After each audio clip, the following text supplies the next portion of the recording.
I don't know where you're listening from. Maybe you're cleaning a kitchen, folding laundry, or coming home from work, staring at the clock after a long day. Maria Santos had scrubbed the same marble floors for 12 years, her calloused hands moving in circles that had become as automatic as breathing. But today would be different. Today, everything she had silently endured would finally matter. I don't know where you're listening from. Maybe you're cleaning a kitchen, folding clothes, or heading home after a long day. It doesn't matter what time it is, but I promise, today's story will surprise you. The Thompson mansion stood like a fortress of glass and steel on Chicago's Gold Coast, its windows reflecting Lake Michigan's gray waters in the early morning light. Inside, 53-year-old Maria Santos moved through the grand foyer with the quiet precision of someone who had learned to make herself invisible. Her worn sneakers whispered against the imported Italian marble as she carried her cleaning supplies, the familiar weight of the bucket handle cutting into her weathered palm. The scent of lemon polish mixed with the cold, sterile air that seemed to permanently fill these rooms, no matter how hard she worked to bring warmth into them. Maria had been making this same journey for over a decade now, catching the 5:47 a.m. Red Line train from her small apartment in Pilsen, watching the city transform from working-class brick buildings to towering monuments of wealth. Her reflection in the train window showed a woman whose dark eyes held depths of experience that the wealthy family she served would never fathom. She carried herself with a quiet dignity that no amount of exhaustion could diminish, her graying hair pulled back in a simple bun, her uniform pressed despite being bought from a discount store 3 years ago. The mansion's 47 rooms sprawled across 2 acres, filled with artwork worth millions, furniture that cost more than most people's annual salaries, and investment portfolios that generated passive income every second. Yet for all its wealth, the house felt hollow, like a beautiful shell with nothing living inside. Maria had watched the Thompson family's fortune grow through stock market investments, cryptocurrency ventures, and real estate acquisitions that multiplied their assets exponentially. But she had also watched their hearts grow colder with each passing year. Michael Thompson III, the 38-year-old heir to a manufacturing fortune built on decades of shrewd business decisions and calculated risks, stood in his father's former study, staring at screens showing fluctuating numbers, dollars, euros, Bitcoin values, gold prices. His net worth had crossed the 100 million mark 2 years ago, but the achievement felt as empty as everything else in his life. His wife, Catherine, had died in a car accident when their daughter Lucy was only 5, and the grief had calcified into something harder and more cutting than mere sadness. He had transformed into the kind of man who measured everything in profit margins and dismissed anything that couldn't be quantified in financial statements. Maria remembered when she first started working for the family, back when Michael's father was still alive and the house occasionally echoed with laughter. Old Mr. Thompson had been stern but fair, a man who understood that wealth came with responsibilities. He had built his empire through manufacturing and smart investments, diversifying into tech stocks before the boom, buying properties that would triple in value, even dabbling in cryptocurrency when it was still considered a gamble. But he had also understood something his son seemed to have forgotten, that money without humanity was just numbers on a screen. The morning routine never varied. Maria would enter through the service entrance, her key turning in the lock with the soft click that marked the beginning of another day of invisible labor. She would check the coffee maker, ensuring it was programmed to brew at exactly 6:30 a.m. when Michael would descend the grand staircase in his tailored suit, already checking his phone for overnight market movements. She would have his breakfast prepared, steel-cut oats with precisely measured portions, organic fruit arranged with the same care a museum curator might display priceless artifacts. But Michael rarely looked at her. To him, Maria was simply part of the household machinery, as essential and unnoticed as the heating system or the security cameras. He had inherited her along with the rest of his father's assets, and he treated her with the same cold efficiency he applied to his investment portfolio, necessary but unworthy of emotional consideration. When he did speak to her, It was in clipped professional tones that made it clear he considered their interaction a burdensome formality. The other staff members had learned to follow Michael's lead. Mrs. Richardson, the house manager who earned more in a month than Maria made in 3, treated her with barely concealed disdain. The groundskeepers, the security team, even the part-time help seemed to understand that acknowledging Maria too warmly might somehow diminish their own standing in the household hierarchy. She had become the ghost of the mansion, essential but unseen, trusted with the most intimate details of the family's life, but never truly included in it.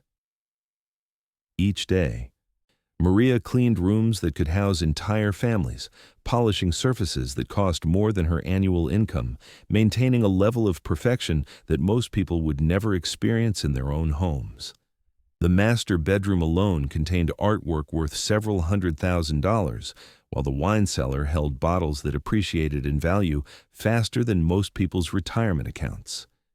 She knew the exact location of every expensive item, every precious heirloom, every document related to the family's vast financial holdings. Yet, despite the luxury surrounding her, Maria's own life remained carefully budgeted and modest. Her paycheck, while steady, required careful management to cover her rent, utilities, groceries, and the medical expenses for her mother, who lived in a nursing facility on the South Side. She had no investments, no assets beyond her few personal possessions, and a small savings account that she contributed to whenever possible. Her wealth was measured differently, in the relationships she maintained with her neighbors, the gratitude of the elderly woman she helped with groceries on weekends, the satisfaction of the work done well even when no one noticed. This morning felt different somehow, though Maria couldn't pinpoint why. Perhaps it was the way the autumn light filtered through the mansion's enormous windows, casting long shadows that seemed to emphasize the emptiness of all these beautiful rooms.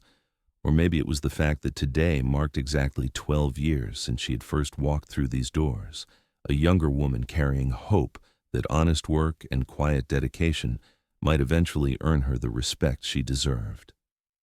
As she began her daily tasks, Maria allowed herself a moment to remember her mother's words from decades ago. "Mija, your hands may clean other people's dirt, but your heart stays clean if you remember who you are."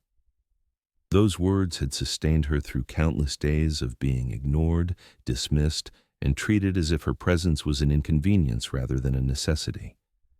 The irony wasn't lost on her that she knew this house better than anyone who lived in it. She knew which floorboards creaked, which windows let in drafts, which rooms held memories that the family preferred to avoid. She had cleaned up after their celebrations and their sorrows, their business successes, and their personal failures. She had been present for conversations about investments worth millions and arguments about inheritances that could change lives. Yet to them, she remained as invisible as the air they breathed. But today, something was stirring in the perfectly climate-controlled atmosphere of the Thompson mansion.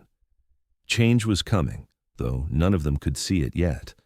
Not Michael, absorbed in his financial reports and cryptocurrency portfolios. Not the staff, focused on maintaining their own positions in the household hierarchy. And perhaps not even Maria herself, as she began another day of the quiet, essential work that held everything together. The morning sun climbed higher over Lake Michigan, casting new light into the mansion's pristine rooms, illuminating dust motes that danced in the air like tiny spirits waiting for their moment to be seen. Maria's journey to the Thompson mansion began each morning at 5:15 a.m.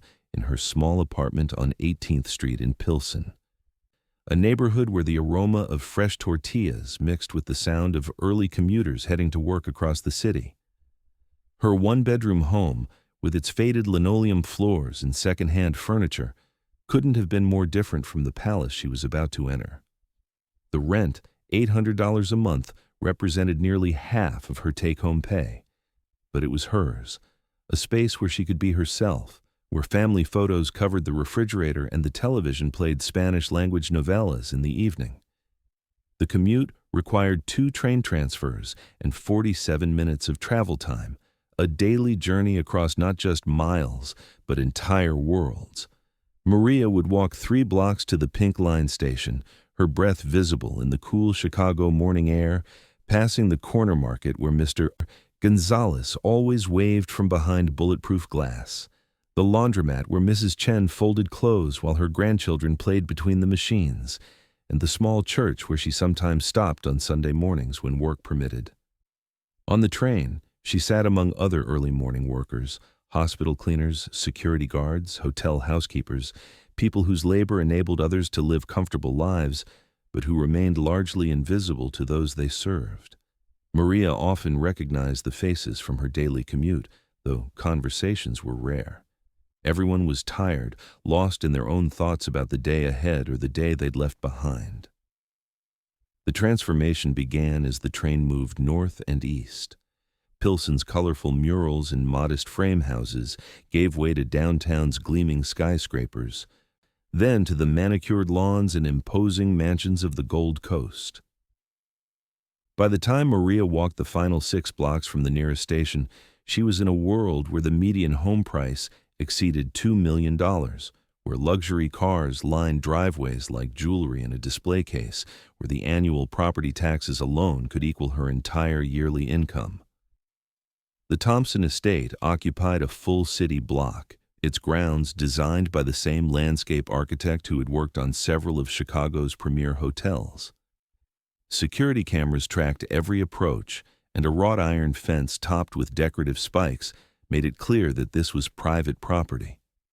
Maria used the staff entrance on the east side, where a small garden of native plants created the illusion of natural beauty while requiring minimal maintenance.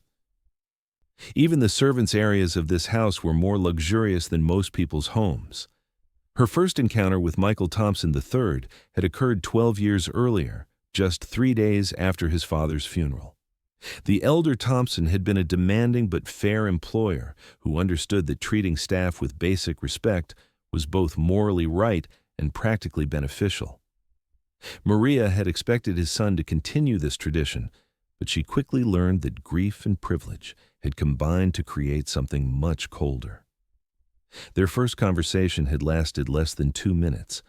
Michael, dressed in an expensive black suit that probably cost more than Maria earned in 3 months, had barely looked at her as he reviewed her employment file. His assets at that time included a diverse portfolio of stocks, bonds, and real estate investments worth approximately $15 million, plus the manufacturing company his father had built from nothing into a regional powerhouse. The cryptocurrency holdings were still modest then. Bitcoin was trading at under $1,000. But Michael had already shown the financial instincts that would multiply his wealth exponentially over the coming decade. "You're the cleaning woman," he had said, not a question, but a statement delivered in the tone he might use to identify a piece of furniture. "Mrs. Richardson will explain your duties. I expect the same level of service my father received, but I won't tolerate any familiarity. This is a business relationship, nothing more."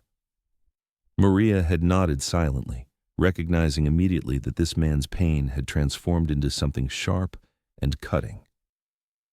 She had seen grief before, in her own mirror after her husband Roberto had left her and their infant son 12 years earlier, unable to cope with poverty and the demands of fatherhood.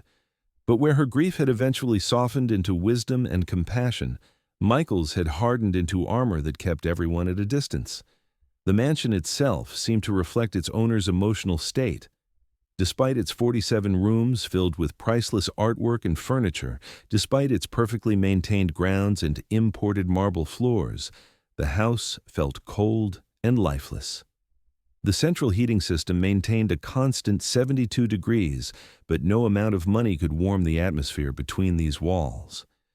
Maria's job was to maintain the physical perfection of the space while remaining emotionally invisible, a living ghost who moved through these rooms without leaving any trace of her humanity. Mrs. Richardson, the house manager, had made the hierarchy clear from the beginning. She was a thin woman in her 60s who dressed in expensive clothing and spoke with the carefully cultivated accent of someone who had worked hard to distance herself from her own modest origins.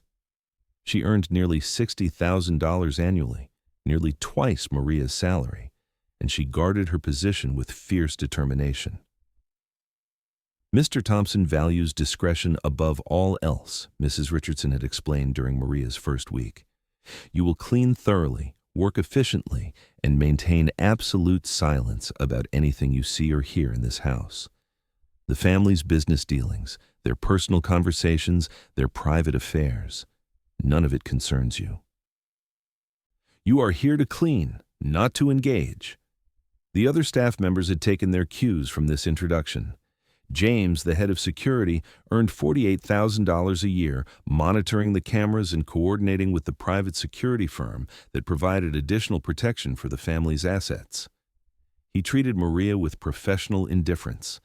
The groundskeeping crew, the occasional caterers for business entertaining, even the specialists who came to maintain the house's various systems, everyone understood that Maria occupied the lowest rung of the household social ladder. Days blended into weeks, weeks into months, months into years. Maria learned the routine of maintaining a house where every surface was either priceless or replaceable at enormous expense.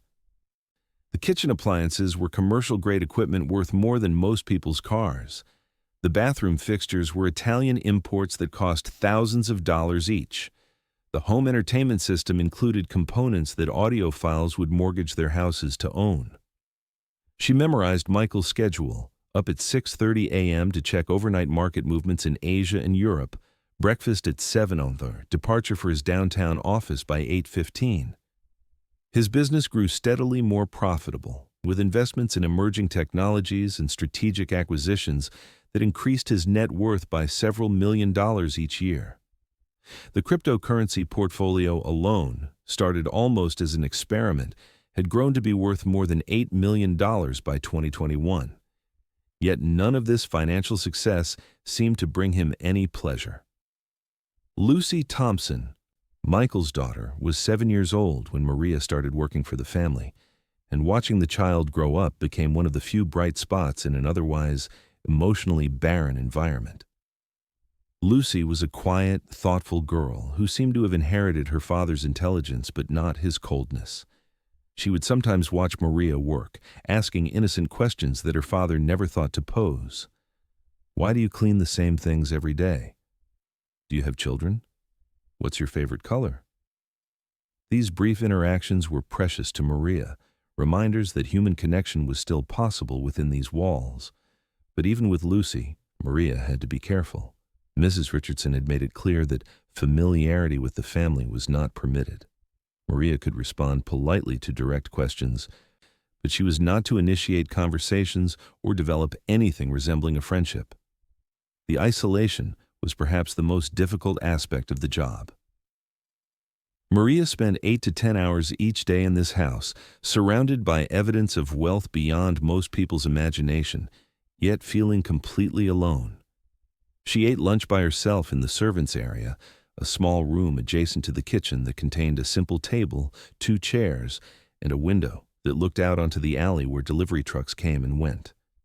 The silence was profound, not the peaceful quiet of contentment, but the hollow silence of emptiness. Yet Maria persevered, sustained by the same inner strength that had carried her through her husband's abandonment, through single motherhood, through years of financial struggle and social invisibility. Each morning, she would look in her bathroom mirror before leaving for work and whisper her mother's old prayer. Give me strength to do good work, wisdom to know my worth, and grace to treat others with kindness, regardless of how they treat me. As her 12th year of service began, Maria could not have imagined that the foundations of this carefully maintained world were about to shift.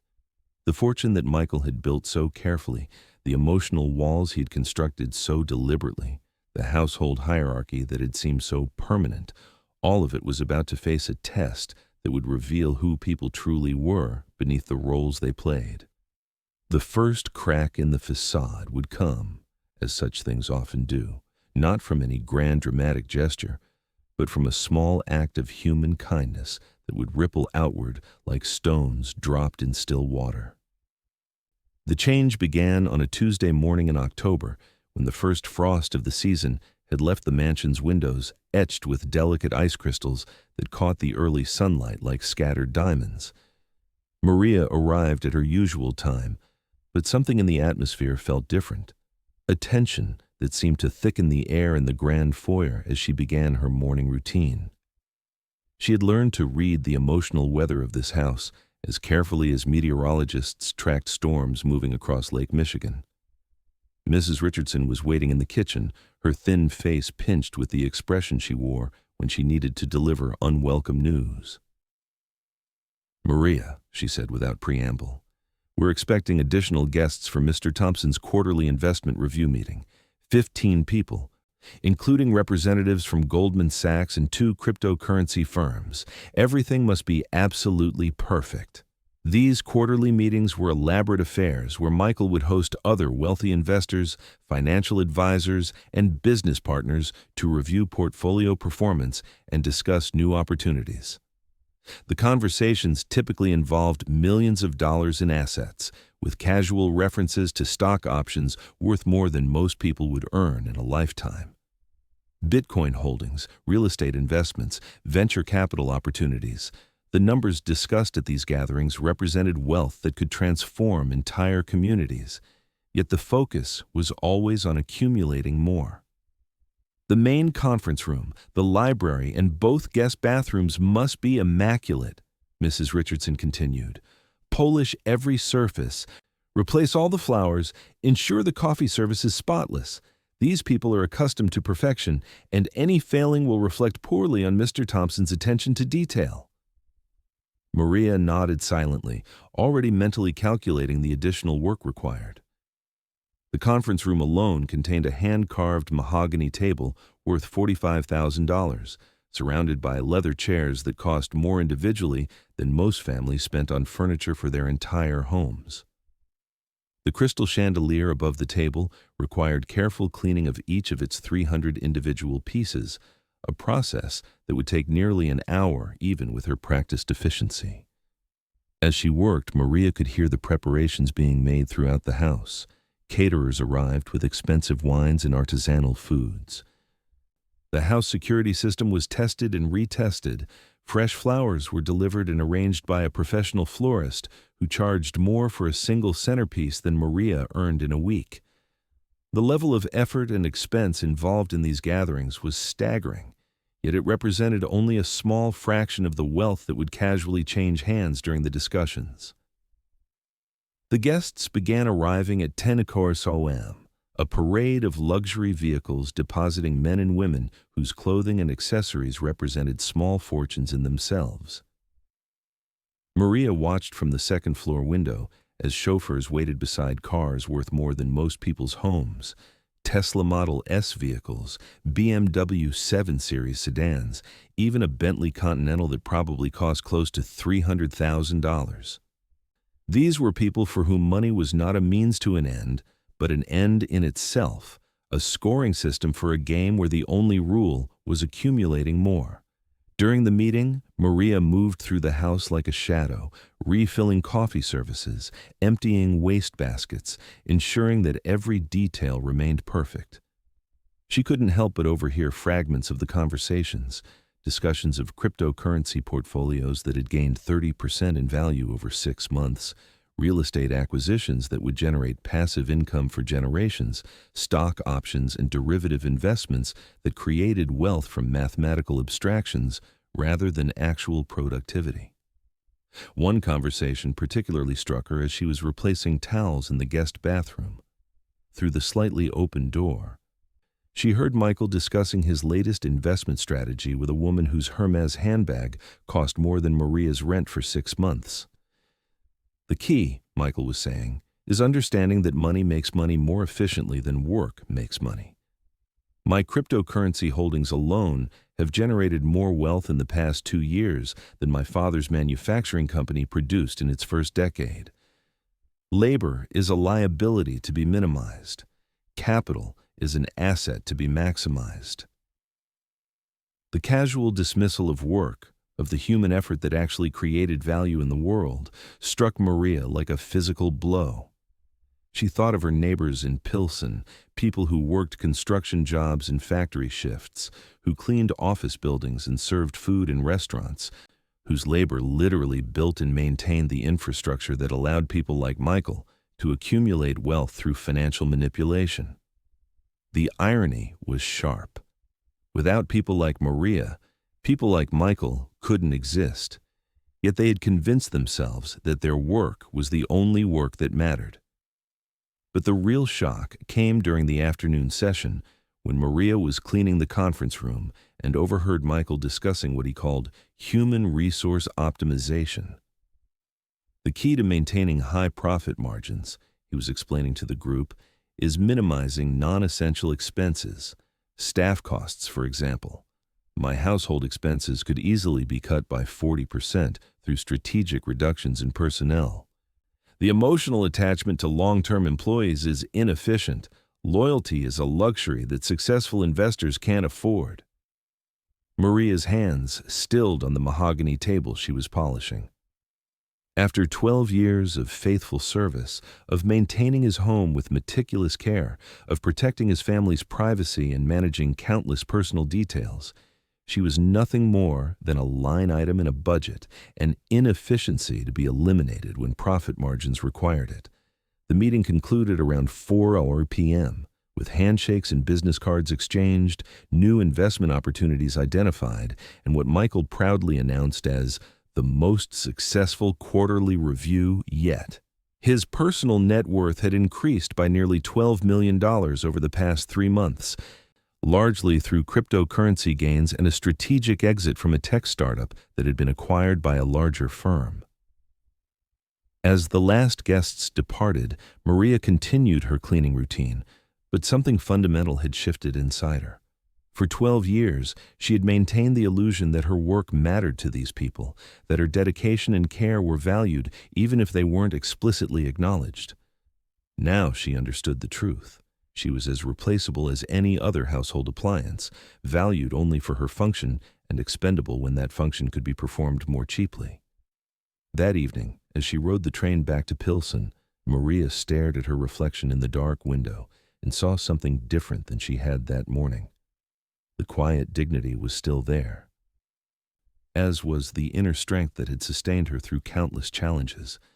But there was something new as well, a clarity about her situation that was both painful and liberating.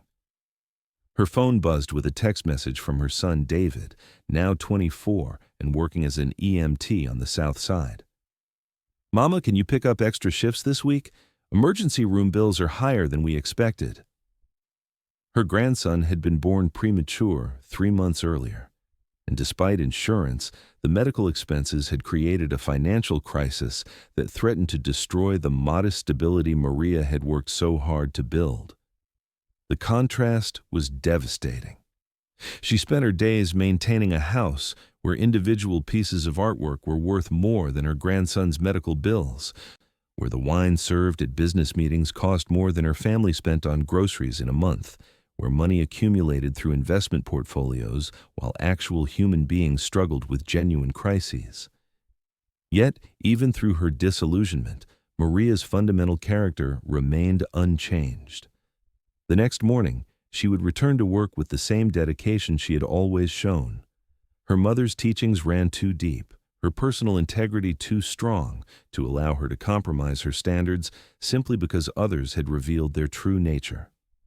But something had awakened in Maria that Tuesday, an awareness that would soon transform not just her own life, but the carefully constructed world of the Thompson mansion itself.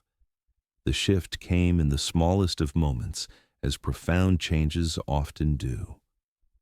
It was a Thursday morning in late October when Maria discovered Lucy Thompson, now 19, and home from her first semester at Northwestern University, sitting alone in the mansion's cavernous kitchen at 6:30 a.m., still wearing pajamas and staring into a cup of coffee that had grown cold hours earlier.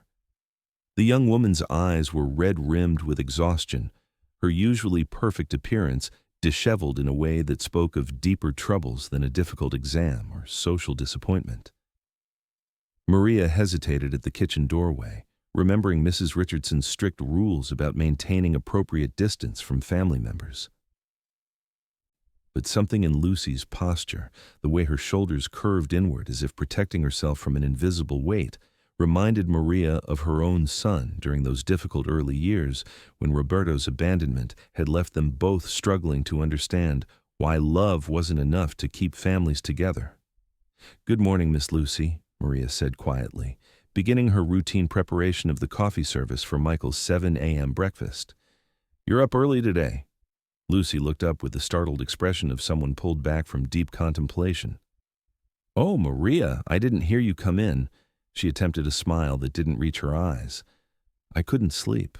It's more difficult than I expected." Maria continued her work, arranging the expensive china and crystal that Michael required for his morning meal. But she found herself paying more attention to the young woman's distress than to the familiar tasks. In 12 years of service, she had watched Lucy grow from a curious 7-year-old into a thoughtful, intelligent young woman who seemed to have inherited none of her father's coldness. Lucy had always been kind to Maria, asking about her family, remembering her birthday, treating her with a respect that was notably absent from other household members. "Sometimes," Maria said carefully, not looking directly at Lucy but keeping her voice gentle, "when we can't sleep, it's because our hearts are trying to tell us something our minds don't want to hear." Lucy was quiet for several minutes, and Maria thought perhaps she had overstepped the unspoken boundaries. But then the young woman spoke, her voice barely above a whisper. "I keep thinking about how different everything looks from the outside.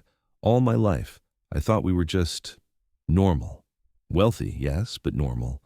But being away from home, talking to other students who work part-time jobs to pay for groceries, who worry about student loan debt, who send money home to help their families, I'm starting to realize how isolated we've been." Maria felt her heart constrict with recognition. Lucy was experiencing the same awakening to inequality that had shaped Maria's own understanding of the world, but from the opposite direction. Where Maria had always understood what it meant to struggle, Lucy was discovering that her family's wealth was not the baseline of human experience, but an extreme that separated them from the vast majority of humanity. "Last week," Lucy continued, "my roommate got a call that her father was in the hospital. She was crying because she couldn't afford to fly home to see him. The ticket would have cost $300. I watched her choose between seeing her sick father and having money for food for the rest of the month. $300, Maria. Dad spent more than that on wine for his last dinner party." Maria moved to the coffee maker, checking the settings with automatic precision while her mind processed Lucy's words. The young woman was discovering what Maria had known her entire life, that money wasn't just numbers in accounts, but the difference between security and fear, between options and limitations, between dignity and desperation. "I tried to help her," Lucy said. "I wanted to give her the money, but she wouldn't take it. She said she didn't want charity from someone who couldn't understand what it meant to worry about money. And she was right, Maria. I don't understand. I've never had to choose between eating and anything else. I've never worried about rent or medical bills or whether my clothes were good enough. I've lived my entire life in a bubble, and now I don't know how to relate to the real world." The pain in Lucy's voice was genuine, and Maria recognized it as the same confusion her own son had experienced in reverse.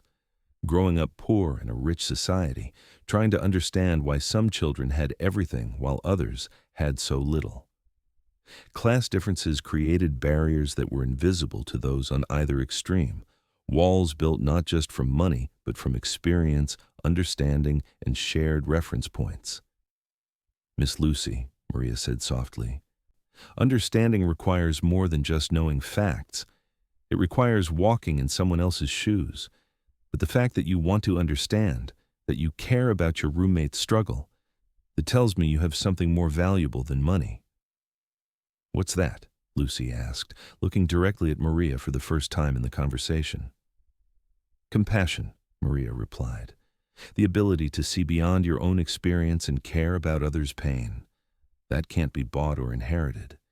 It has to be chosen. They were interrupted by the sound of Michael's footsteps on the grand staircase, his morning routine as predictable as clockwork.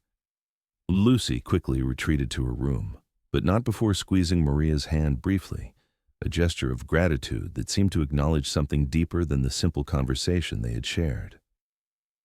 As Michael entered the kitchen, checking his phone for overnight market updates, Maria served his breakfast with the same quiet efficiency she had maintained for 12 years.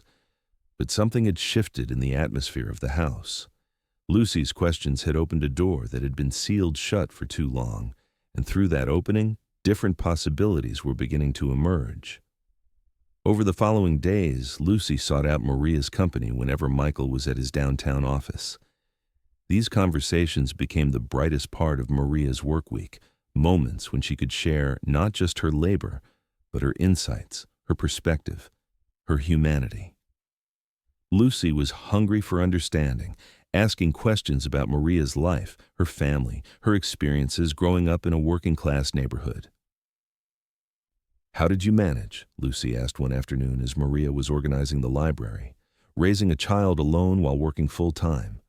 I can barely manage my college courses and I have every advantage."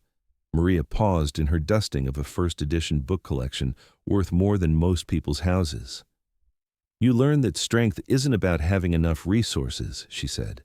"It's about making whatever resources you have be enough. When your son needs medicine and you have to choose between that and paying the electric bill, you find ways to keep the lights on without electricity. When he's hungry and the refrigerator's empty, you learn to make meals from ingredients nobody else would think to combine." These conversations were forbidden by Mrs. Richardson's rules, potentially dangerous to Maria's job security, but they felt more important than any policy or protocol. Lucy was struggling with questions that couldn't be answered through her expensive education or her trust fund, questions about purpose and meaning and the moral weight of inherited wealth. "Sometimes I feel guilty," Lucy admitted one morning. "Like I don't deserve what I have because I didn't earn it. But then I feel guilty about feeling guilty because so many people would give anything to have my opportunities. I don't know how to carry this responsibility." Maria understood the complex burden Lucy was describing. Privilege could be as isolating as poverty, creating its own form of emotional prison. "Perhaps," she suggested gently, "the question isn't whether you deserve what you have, but what you choose to do with it." These small moments of genuine human connection were transforming the atmosphere of the Thompson mansion in subtle but significant ways. Lucy's questions were stirring something that had been dormant in the house for years, the possibility of authentic relationship across class lines, the recognition that their shared humanity was more important than their economic differences. But change, especially in systems as entrenched as the Thompson family's emotional patterns, rarely comes without resistance or conflict. The foundation was shifting beneath their carefully constructed world, and soon everyone would be forced to choose where they stood when the old rules no longer applied. The reckoning began with a phone call on a gray November morning, when the first snow of the season was dusting Chicago's streets with a fine white powder that made the entire city seem hushed and expectant.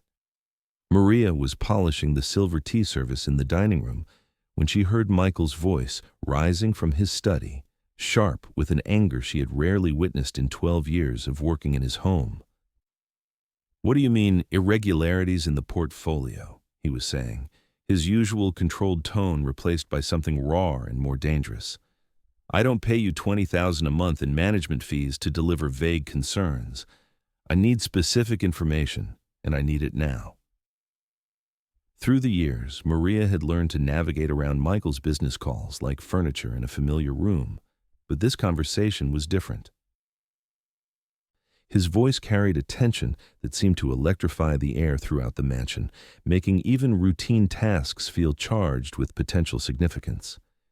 She could hear fragments of increasingly desperate exchanges, references to cryptocurrency positions that had moved against expectations, leveraged investments that were approaching margin calls, and what sounded like a systematic betrayal by someone Michael had trusted with substantial portions of his wealth.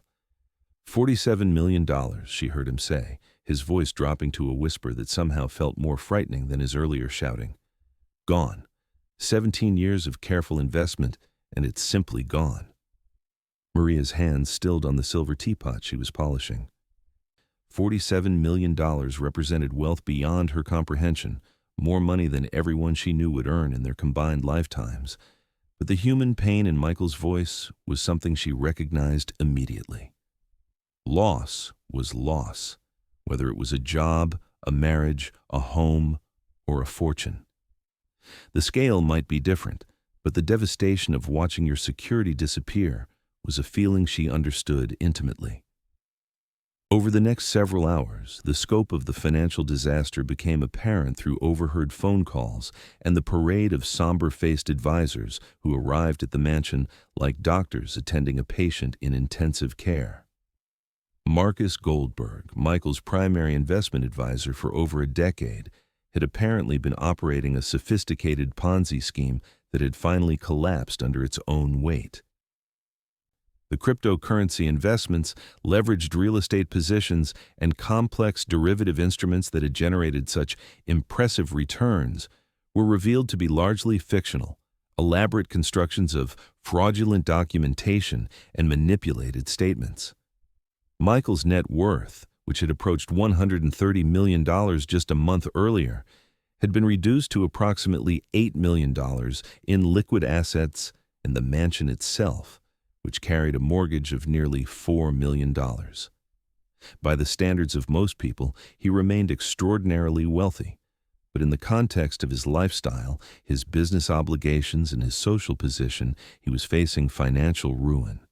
Mrs. Richardson called an emergency meeting with the household staff at 2:00 p.m., her carefully controlled demeanor showing cracks that revealed the anxiety beneath her professional facade.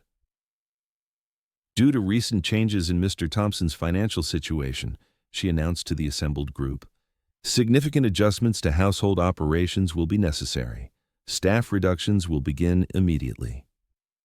Maria felt her stomach tighten with familiar dread. Job losses in wealthy households followed predictable patterns. The lowest-paid workers were eliminated first, their roles deemed most expendable by people who had never performed the actual work. She had survived economic downturns and family transitions before, but always by the narrowest of margins, always knowing that her position depended entirely on factors beyond her control. Maria, Mrs. Richardson continued, her voice taking on the tone she typically reserved for particularly distasteful tasks, your position will be eliminated effective Friday. Mr. Thompson can no longer justify the expense of full-time domestic staff. You'll receive 2 weeks severance pay and a letter of recommendation. The words hit Maria like a physical blow, not because they were unexpected, but because they represented the culmination of 12 years of invisible service being dismissed with the same casual efficiency used to cancel a magazine subscription. After more than a decade of maintaining their home, protecting their privacy, and enabling their comfort, she was being eliminated as a budget line item, her humanity as irrelevant as it had always been. However, Mrs. Richardson added, if you would be interested in part-time work, perhaps 15 hours per week at reduced wages, Mr. Thompson might consider retaining your services on a limited basis. The offer was both insulting and devastating. Part-time wages wouldn't cover Maria's basic expenses, much less the medical bills for her mother or the emergency fund she was trying to build for her grandson's continuing health needs. But refusing the offer would mean complete unemployment, and at 53, finding comparable work would be extremely difficult. I understand, Maria said quietly, her voice betraying none of the turmoil she felt inside. I'll accept the part-time position. Thank you for the opportunity to continue serving the family. That evening, as Maria rode the train home through the early darkness of late November, she stared at her reflection in the window and saw a woman who had devoted 12 years of her life to people who considered her disposable. The financial crisis that threatened to destroy Michael's lifestyle would destroy her livelihood entirely. Yet she was expected to be grateful for the opportunity to continue working for wages that wouldn't support basic living expenses. Her phone buzzed with a text from David. "Mama, hospital called about Miguel's next surgery. Insurance won't cover everything. Need $5,000 by December 1st. Her grandson, barely 8 months old, required additional procedures to address complications from his premature birth. $5,000 might as well have been $5 million. Completely beyond her reach even with full-time employment, impossible with part-time wages." As the train pulled into her station, Maria made a decision that surprised her with its clarity. For 12 years, she had absorbed every slight, every dismissal, every moment of being treated as invisible furniture. She had done so with dignity, with grace, and with the hope that faithful service would eventually earn respect. But respect, she now understood, couldn't be earned from people who were incapable of giving it. The next morning, she would return to the Thompson mansion one final time, not to beg for better terms or to express her disappointment, but to demonstrate something far more powerful. She would show them what true grace looked like, what genuine strength meant, and what they were losing when they chose to treat human beings as expendable resources. The lesson wouldn't be delivered through anger or confrontation, but through the kind of quiet dignity that revealed character more clearly than any dramatic gesture ever could. The morning of what Maria had decided would be her final day arrived with the kind of crystalline clarity that only comes after fresh snowfall, when Chicago's harsh edges are softened by nature's temporary mercy. She dressed with particular care, choosing her best uniform and the small silver cross her mother had given her decades earlier, not as costume for a performance, but as armor for what she knew would be her most important day in the Thompson mansion. As she made her familiar journey from Pilsen to the Gold Coast, Maria reflected on the strange mathematics of service. For 12 years, she had given portions of herself to maintain the comfort and privacy of people who measured her value in dollars and cents. Today, she would give them something far more precious, a lesson in dignity that money couldn't buy and that they desperately needed to learn. The mansion felt different as she entered through the staff door for what she knew would be the last time. The same luxurious appointments remained: imported marble, crystal chandeliers, artwork worth more than most people's homes. But the atmosphere had changed. Financial anxiety had introduced a tension that no amount of wealth could completely eliminate. Even in luxury, the Thompson family was discovering that security was an illusion and that human worth couldn't be measured in portfolio statements. Mrs. Richardson was waiting with a clipboard full of adjustments to the household routine, her thin face bearing the expression of someone trying to manage an increasingly impossible situation. "Maria," she said without preamble, "given the new circumstances, we'll need to prioritize our cleaning schedule. The main floor and Mr. Thompson's study are essential. The guest rooms and secondary bathrooms can be maintained on a rotating basis." "I understand," Maria replied, accepting the revised schedule that represented the final transformation of her work from care to mere maintenance. But privately, she had already made different plans for her last day. She began in Lucy's room, which had been a refuge during the past few weeks of meaningful conversations. The young woman was at Northwestern, unaware that her world was changing as dramatically as Maria's. Maria cleaned with the same meticulous attention she had always brought to this space, but she also left something behind, a handwritten note placed carefully on Lucy's desk.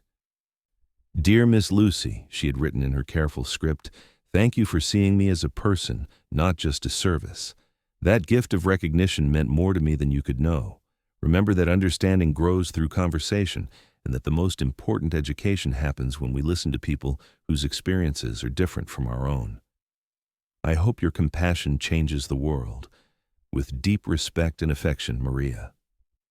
Next, she moved to Michael's study, the nerve center of his financial empire that was now largely fictional. The room still contained the trappings of success: computer monitors displaying market data, photographs with prominent business leaders, awards recognizing various achievements. But everything felt hollow now, stage props for a play that had ended without the audience realizing the performance was over. Maria cleaned this room with particular thoroughness, not because her reduced hours required it, but because she wanted to leave it perfect for whatever came next. As she worked, she could hear Michael's voice from the adjacent conference room, where he was meeting with bankruptcy attorneys and forensic accountants, trying to understand how his carefully constructed wealth had vanished so completely. "The house will have to be sold," she heard one advisor saying. "The mortgage payments alone exceed your remaining liquid assets. We might be able to negotiate a settlement that allows you to retain some of the artwork and personal property, but the days of maintaining this lifestyle are over." Maria felt an unexpected pang of sadness, not for Michael's financial losses, but for the end of an era. This house had been her workplace, her second home, the setting for thousands of small moments that had shaped more than a decade of her life. It would soon be owned by strangers, cleaned by different hands, filled with voices she would never hear. But her sadness was mixed with something else, a recognition that change, even painful change, sometimes cleared the way for authenticity that had been impossible under the old arrangements.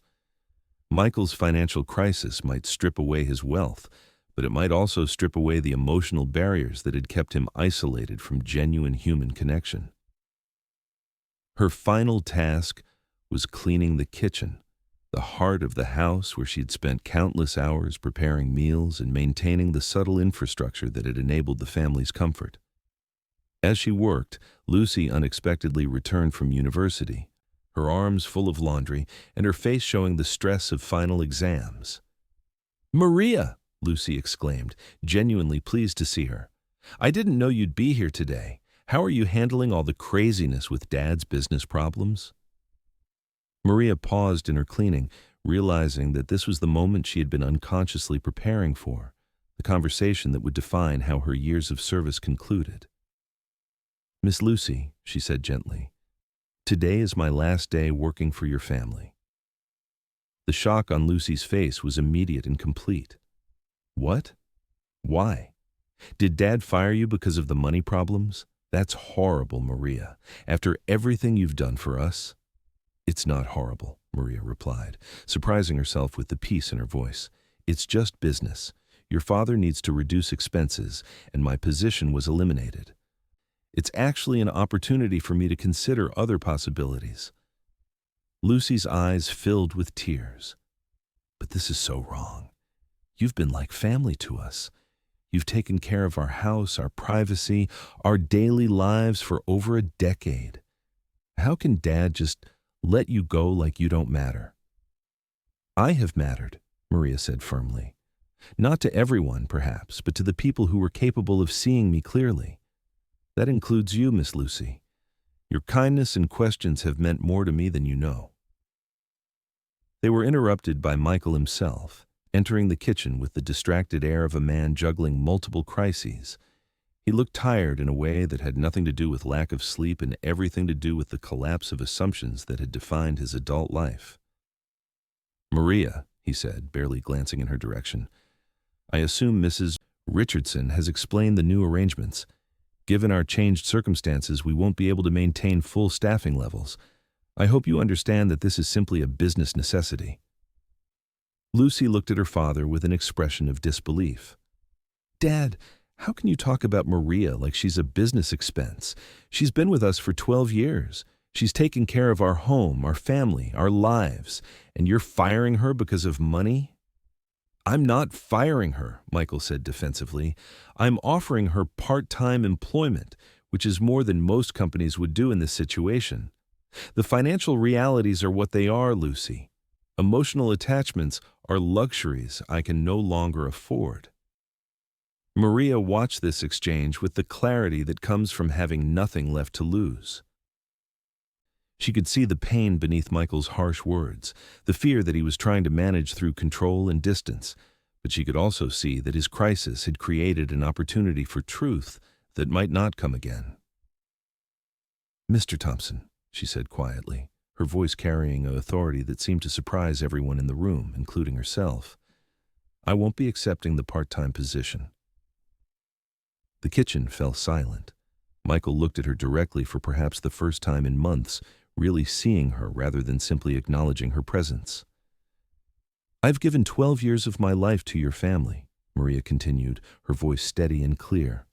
"I've maintained your home, protected your privacy, and cared for your daughter. I've worked through holidays, family emergencies, and personal crises because I believed that faithful service mattered. But today I understand that my value to you has always been measured in dollars, and when the dollars became scarce, my service became worthless." Michael's face flushed with anger and embarrassment. "That's not fair, Maria. You know the situation is impossible. I'm losing everything." "No, sir," Maria replied, her voice gentle but unwavering. "You're losing money. That's not everything, though it may take time for you to remember the difference." She removed her apron, folded it carefully, and placed it on the kitchen counter alongside the house keys she had carried for 12 years. "I hope you find what you're really looking for, Mr. Thompson, and I hope you remember that the most valuable things in life can't be bought, sold, or stolen. They can only be given freely between people who see each other clearly." As Maria walked toward the staff entrance for the final time, Lucy followed her, tears streaming down her face. "Maria, wait. Where will you go? How will I find you?" Maria turned and embraced the young woman who had become like a daughter to her. "You'll find me by remembering what you learned from these conversations. Use your education, your resources, and your compassion to build bridges between different worlds. That will be worth more than any job I could ever have."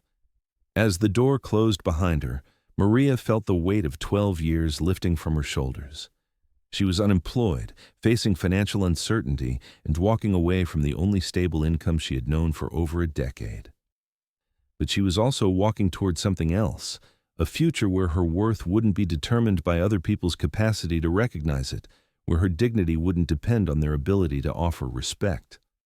The snow was falling more heavily now, covering the Gold Coast's manicured perfection with the same white blanket that covered the modest homes of Pilsen. In nature's economy, Maria reflected, there were no class distinctions. Every neighborhood received the same gift of transformed beauty. Every person walked under the same sky. That evening, as she sat in her small apartment surrounded by the warmth of family photographs and the comfortable wear of well-loved furniture, Maria's phone rang. The caller ID showed a number she didn't recognize, but the voice was unmistakably Lucy's. "Maria," the young woman said, "I wanted you to know. I had a long conversation with Dad after you left. I think something changed for him today. I think seeing you walk away with such dignity made him realize what he had lost. And it wasn't money." The conversation would prove to be prophetic, though the full implications wouldn't become clear for several more months. Sometimes the most important lessons come through loss, and sometimes the most profound transformations begin with endings that feel like defeats. In the weeks that followed Maria's departure from the Thompson mansion, the absence of her quiet presence seemed to echo through the halls like sound bouncing off empty walls. Michael discovered that maintaining a household required more than simply paying for services. It required the kind of attention to human needs and daily rhythms that Maria had provided so seamlessly that her skill had been rendered invisible. Mrs. Richardson, faced with managing the enormous house with reduced staff and her own job security in question, began to crack under pressures she had never fully acknowledged. The part-time cleaning service that replaced Maria worked efficiently, but without the intuitive care that had made the mansion feel like a home rather than simply an expensive structure. Surfaces were cleaned but not polished to their previous luster. Rooms were maintained but not infused with the subtle touches that had created warmth within grandeur. More significantly, Lucy's questions about her father's treatment of Maria had planted seeds of doubt that grew stronger with each passing day. She began to see the household dynamics she had grown up with through different eyes, recognizing patterns of class dismissal and emotional distance that she had previously accepted as normal.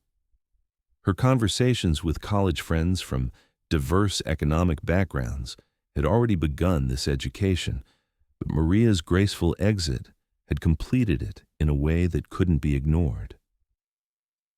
"Dad," Lucy said during one of her weekend visits home, I keep thinking about Maria. How can you run a business that employs hundreds of people when you couldn't even recognize the value of one person who worked in your own house for 12 years?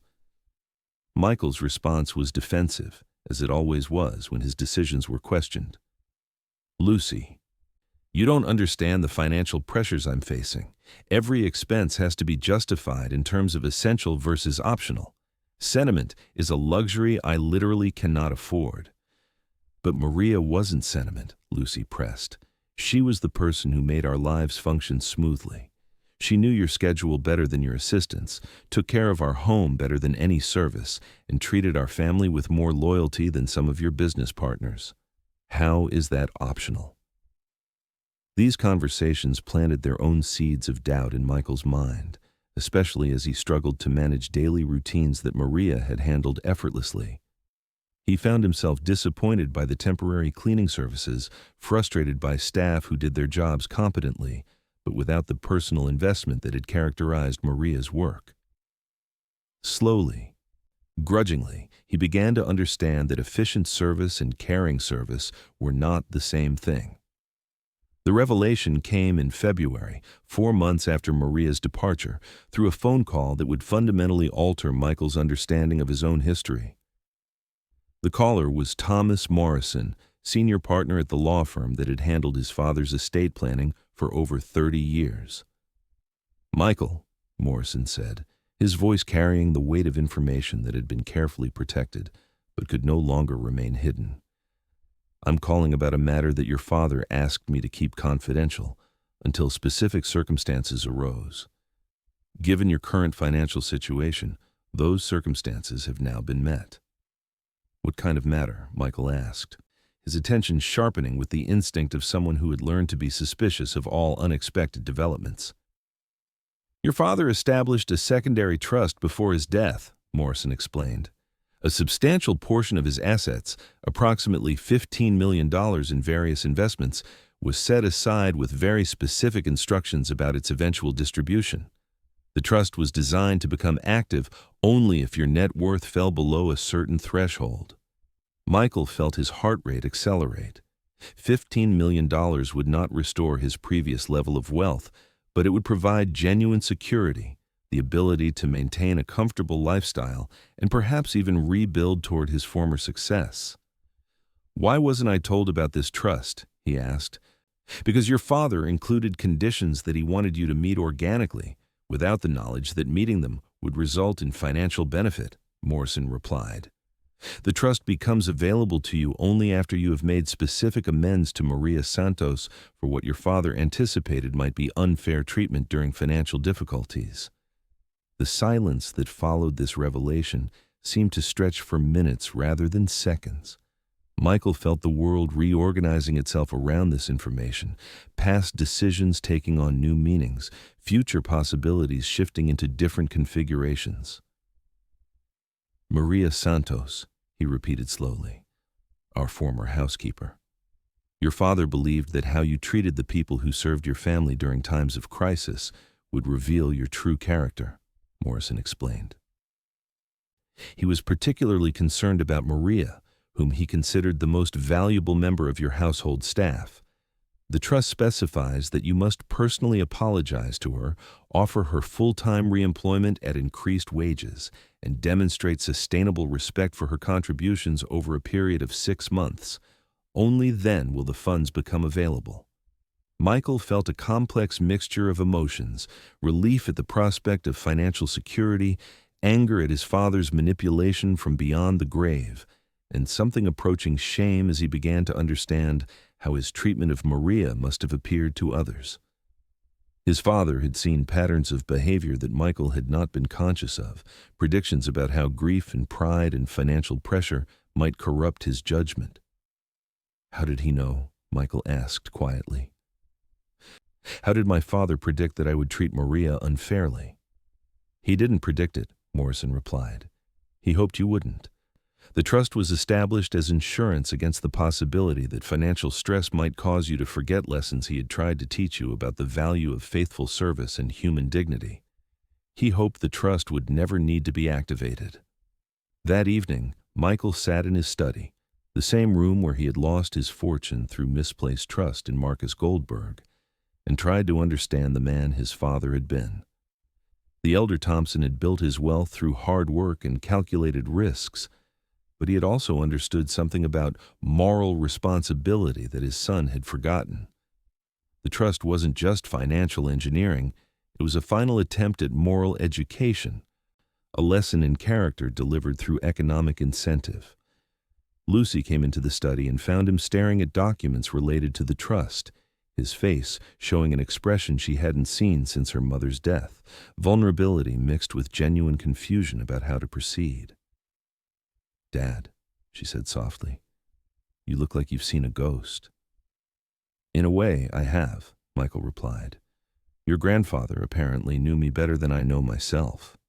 As he explained the trust's conditions, Lucy's face showed a complex mixture of emotions, relief that their financial security might be restored, but also sadness that it had taken legal requirements to motivate the apology that should have been given freely months earlier. "So what are you going to do?" she asked.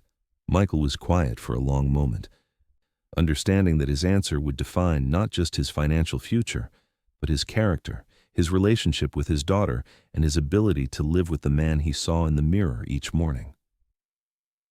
"I'm going to find Maria," he said finally, "and I'm going to try to become the person my father hoped I could be." The quest to find Maria Santos proved more difficult than Michael had anticipated, revealing how little he had known about the woman who had managed his household for 12 years. The address he had on file led to an apartment building in Pilsen, where the current tenant, a young man named Rodriguez, explained that Maria had moved out in January when she could no longer afford the rent. "She was good people," Rodriguez told Michael in accented English, his expression showing curiosity about why this obviously wealthy man was asking about his former neighbor. "Always helped the older people in the building, brought soup when they were sick. When she lost her job, everyone tried to help, but times are hard in this neighborhood." Mrs. Chen at the nearby laundromat remembered Maria fondly, but hadn't seen her in several weeks. "She found work cleaning offices downtown," Mrs. Chen explained. "Night shift, very hard work. But she needed money for her grandson's medical bills." Each conversation revealed layers of Maria's life that Michael had never known about. Her network of relationships in the community, her reputation for kindness and reliability, the financial pressures that had shaped every decision she made. He began to understand that her quiet dignity at work had been just one facet of a complex life filled with responsibilities and relationships that his wealth had made invisible to him. The trail led to Bright Star Cleaning Services, a commercial cleaning company that employed immigrants and working-class women to maintain office buildings throughout downtown Chicago. The supervisor, a tired-looking woman named Janet Walsh, was initially reluctant to provide information about her employees. "Look, I don't know what Maria might have done at your house," Walsh said, "but she's been nothing but reliable here.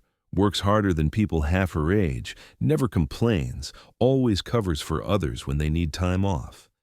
If you're here to cause trouble for her, you can leave right now." The protective tone in Walsh's voice impressed Michael more than he had expected.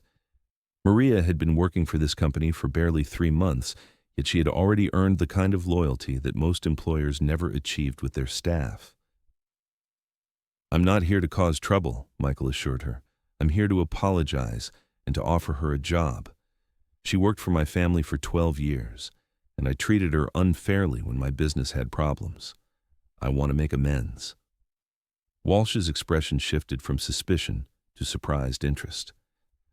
"Well, that would be something. Most of the wealthy people we clean up after treat our staff like furniture. Maria deserves better than what she's been getting." The address Walsh provided led to a small apartment in a building that had seen better decades. Its brick facade weathered but maintained, its narrow hallways filled with the sounds and smells of families making do with less than they needed, but more than some had. Michael climbed 3 flights of stairs to apartment 3B, his expensive shoes echoing on worn linoleum, his tailored coat marking him as an obvious outsider in this working-class building. He knocked softly, uncertain about what he would say when the door opened, how he would begin to bridge the gulf that his pride and blindness had created. The footsteps approaching the door were light but cautious, and when it opened, Maria Santos stood before him, her expression showing polite confusion rather than recognition. "Mr. Thompson," she said quietly, her voice carrying the same dignified calm he remembered from their last conversation in his kitchen. "This is unexpected." She looked older than he remembered, the months of financial stress and hard physical labor having added lines around her eyes and a weariness to her posture that spoke of burdens carried without complaint. But her dignity remained intact, her presence still conveying the same quiet strength that had made her such a vital part of his household. "Maria," he began, then stopped, realizing that the apology he had rehearsed during the drive to Pilsen was inadequate for the moment he found himself in. "May I come in? I have some things I need to say to you." She opened the door wider, gesturing him into a small living room that contained more warmth than his mansion had ever held. Family photographs covered every surface, children's drawings were taped to the refrigerator, and the scent of homemade soup filled the air. This was what a home actually looked like, Michael realized. Not perfect and sterile, but lived in and loved. "Please sit," Maria said, offering him the better of her two chairs. "Can I get you some coffee?" The offer of hospitality from a woman he had dismissed so callously struck Michael as both generous and humbling. "No, thank you," he said. "I came because I owe you an apology that's several months overdue." Maria sat across from him, her hands folded in her lap, waiting with the patience of someone accustomed to listening to others speak while carefully managing her own response. "I treated you badly when my business ran into trouble," Michael continued. "I fired you after 12 years of faithful service, offered you inadequate part-time work, and spoke to you as if you were disposable. None of that was acceptable, and I'm deeply sorry." "Thank you for saying that," Maria replied simply. "Apologies are gifts that cost nothing but mean everything when they're sincere." Her grace in receiving his words made Michael feel both relieved and ashamed. She was not going to make this easy by expressing anger or demanding explanations, but she was also not going to pretend that his treatment of her had been acceptable. "I want to offer you your position back," he said. "Full-time at increased wages, with the respect you should have received from the beginning. I know now how valuable your work was, how much your care meant to our family." Maria was quiet for several moments, studying his face as if trying to determine whether the change she saw there was genuine or simply expedient. "Mr. Thompson," she said finally, "I'm grateful for your apology, and I'm glad to know that you've come to understand the value of the work I did. But I need to ask you something, and I need you to answer honestly." "Of course," Michael said, though he felt a tremor of uncertainty about what she might ask. "Are you offering me this job because you want me to come back, or because you need me to come back?" The question cut to the heart of everything Michael had been trying to avoid acknowledging about his motivations. The trust fund his father had established made a return a financial necessity, but his growing understanding of what he had lost made it a personal necessity as well. "Both," he said quietly. "I won't lie to you, Maria. There are financial reasons why I need to make this right, but there are also personal reasons. I've learned some things about myself in these past months that I didn't want to know. I've learned that wealth without wisdom is just elaborate poverty. I've learned that you can lose what matters most while protecting what matters least." Maria nodded slowly, as if his honesty had confirmed something she had been hoping to hear. "I will consider your offer," she said, "but I have conditions of my own." For the next hour, they negotiated not just an employment arrangement but a new relationship based on mutual respect and clear communication. Maria's terms were simple but non-negotiable: fair wages, reasonable hours, clear expectations, and most importantly, recognition that her work was professional service, deserving of professional respect. As Michael prepared to leave, Maria walked him to the door of her small apartment, and he found himself reluctant to go. The conversion had felt more honest and meaningful than most of the business negotiations that had once defined his daily life. "Maria," he said, "may I ask you something personal?" "Yes," she replied. "How did you maintain your dignity through everything? How did you stay graceful when I was treating you so badly?" Maria smiled, the first genuine smile he had seen from her that day. "My mother taught me that dignity doesn't come from how others treat you. It comes from how you treat others, especially when they don't deserve it. That lesson has never failed me." As Michael drove back to his mansion through the evening traffic, he reflected on the profound education he had just received from a woman he had dismissed as unskilled labor. Maria Santos possessed something that all his wealth and education had never provided: wisdom about what truly mattered in human relationships, strength that came from character rather than circumstances, and grace that emerged from understanding rather than advantage. The financial trust his father had established would preserve the family's material security, but the real inheritance was becoming clear: a final lesson in what wealth was actually for, delivered through the woman who had always understood its proper purpose better than the people who possessed it. The reunion between Maria and the Thompson household began with practical arrangements that gradually blossomed into something unprecedented in 12 years of employment: genuine mutual respect. Michael honored the agreement they had negotiated in her small apartment, providing not just increased wages, but actual acknowledgement of her professional expertise. For the first time since she had started working for the family, Maria felt valued for her skills rather than merely tolerated for her labor. The physical house had suffered during her absence in ways that went beyond simple cleanliness.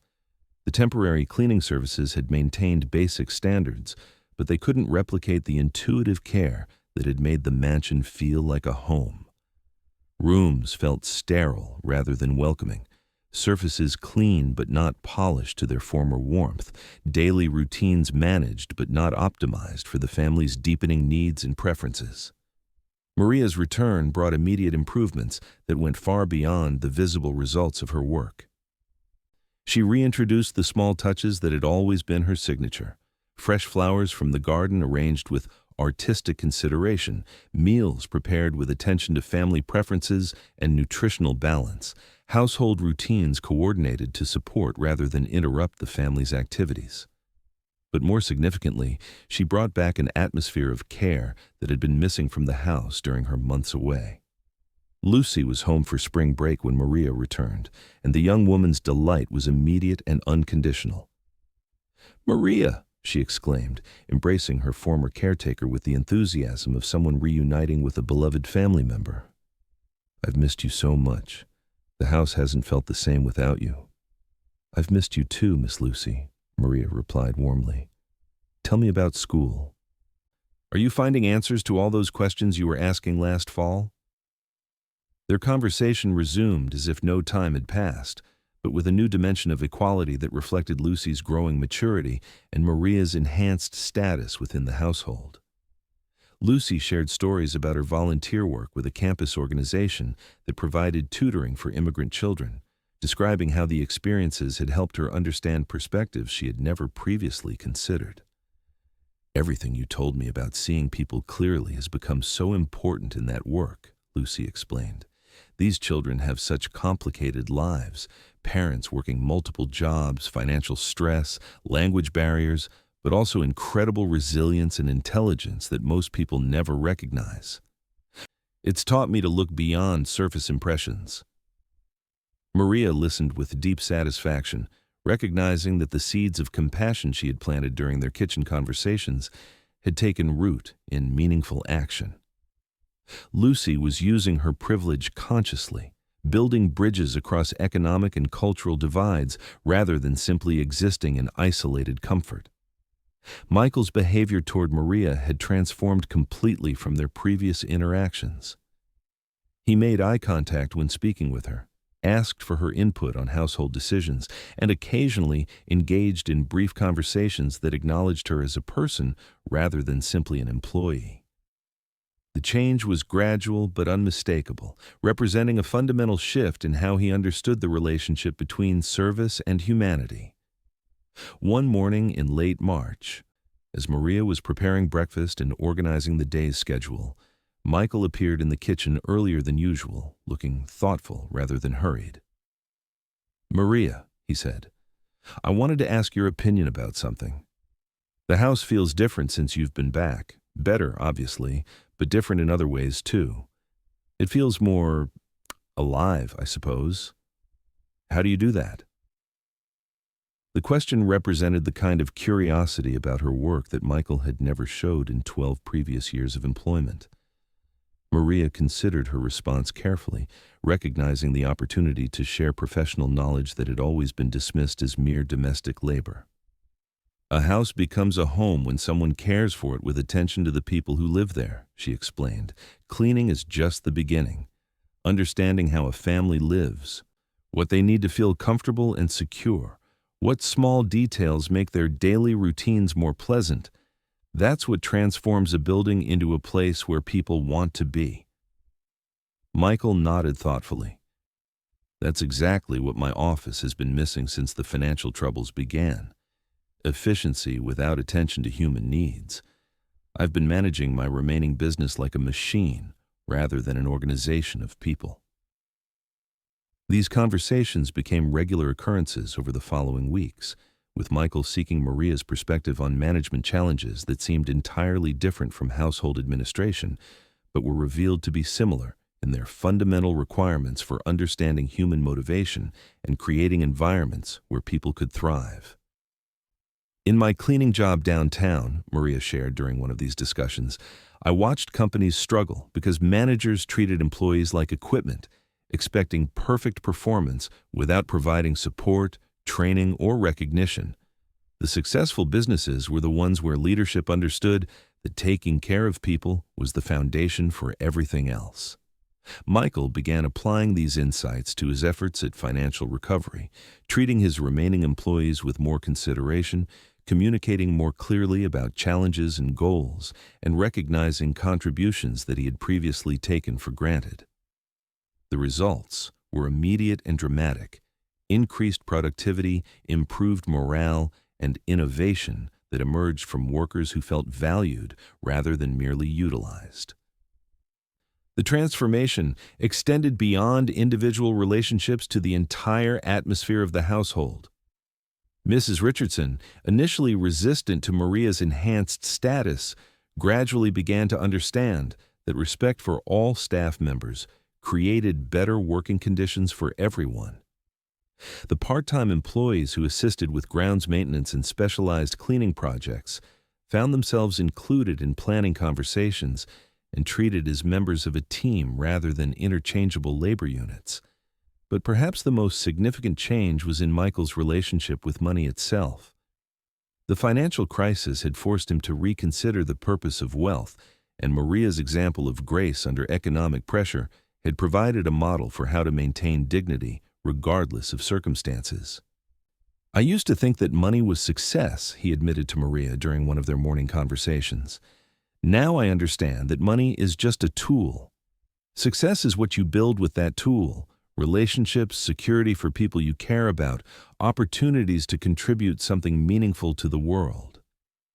This philosophical shift was reflected in practical decisions about the household budget and Michael's remaining investments.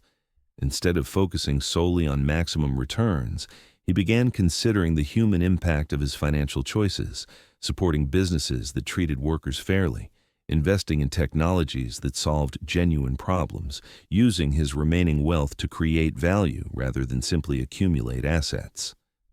The trust fund his father had established became available in September, 6 months after Maria's return.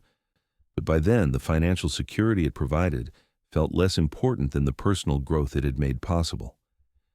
Michael had learned to live with less money and more meaning, to measure success through relationships rather than portfolio statements, and to understand that true wealth included intangible assets that couldn't be stolen or lost through market volatility.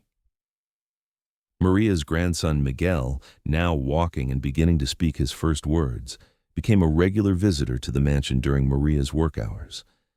Michael found himself charmed by the toddler's curiosity and energy, and Lucy delighted in teaching him simple games and songs. The presence of this working-class child in their wealthy home represented the breakdown of barriers that had once seemed permanent and insurmountable. "He's beautiful," Michael said one afternoon, watching Miguel explore the living room with the fearless enthusiasm of very young children. "You must be very proud." "I am," Maria replied, her voice warm with affection. "But mostly I'm grateful. Grateful that his health problems are manageable, that his parents are doing well, that he has opportunities I never had available at his age." The medical bills that had created such financial stress during Maria's months of unemployment were now manageable through the insurance benefits of her reinstated position and Michael's assistance with specialists that his connections had recommended. Miguel's future, which had once seemed threatened by circumstances beyond anyone's control, now looked bright with possibility. As autumn arrived in Chicago, the Thompson mansion had become something it had never been before.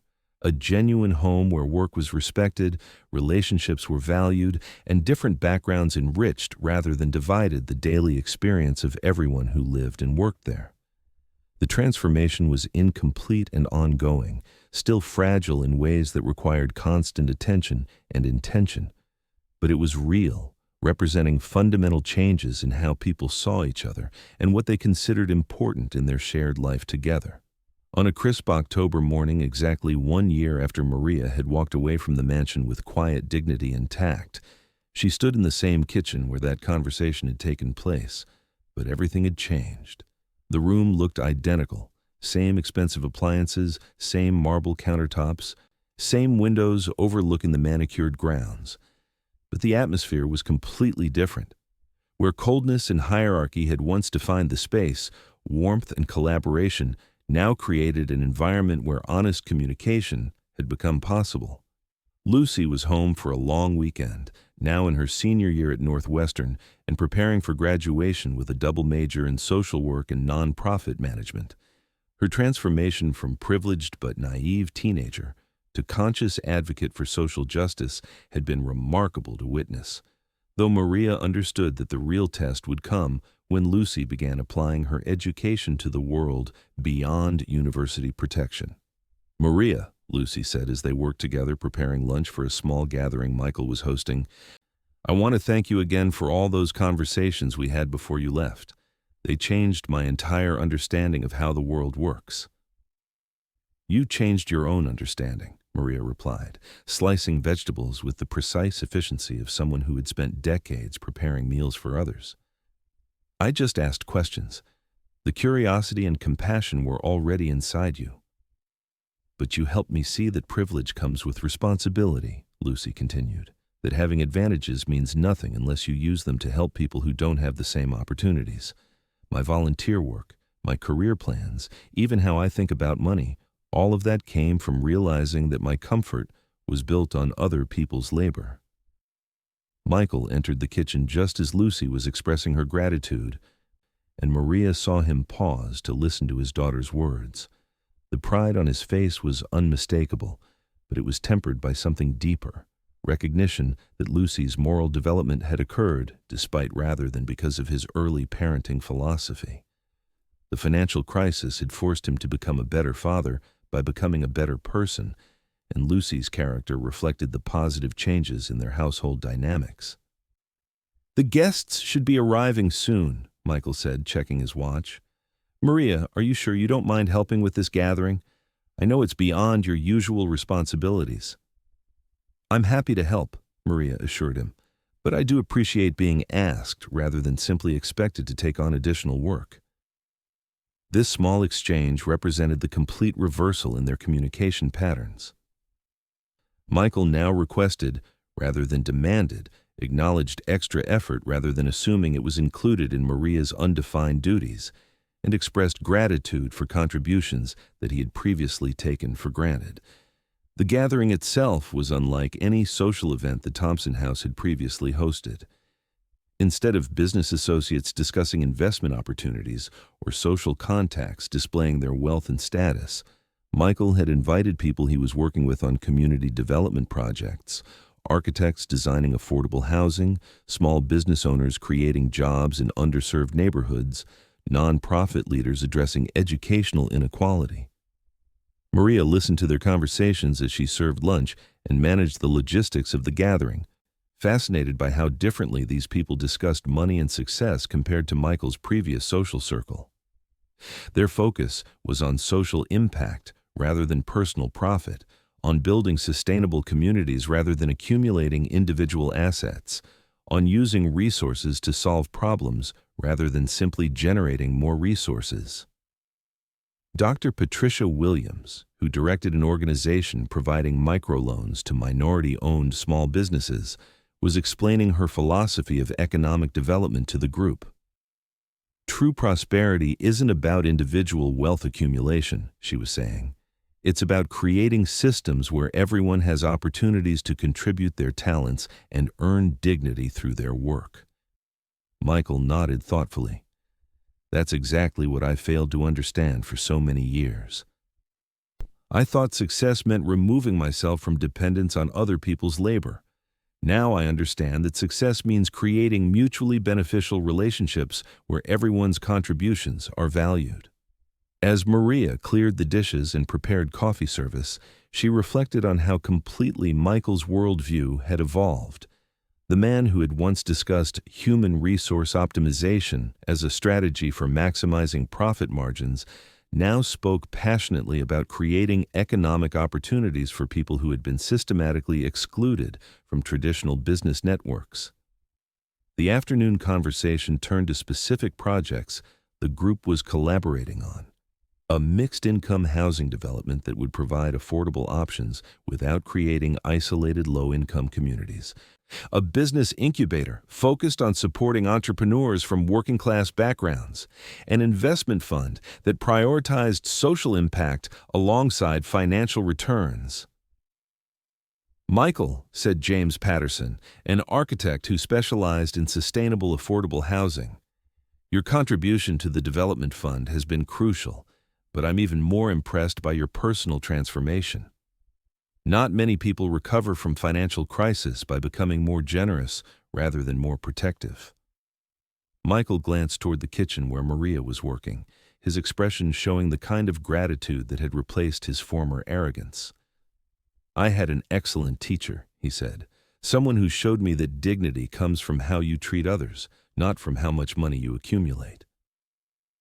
As the gathering concluded and guests began departing, several people sought out Maria to compliment the meal and express appreciation for her gracious hospitality.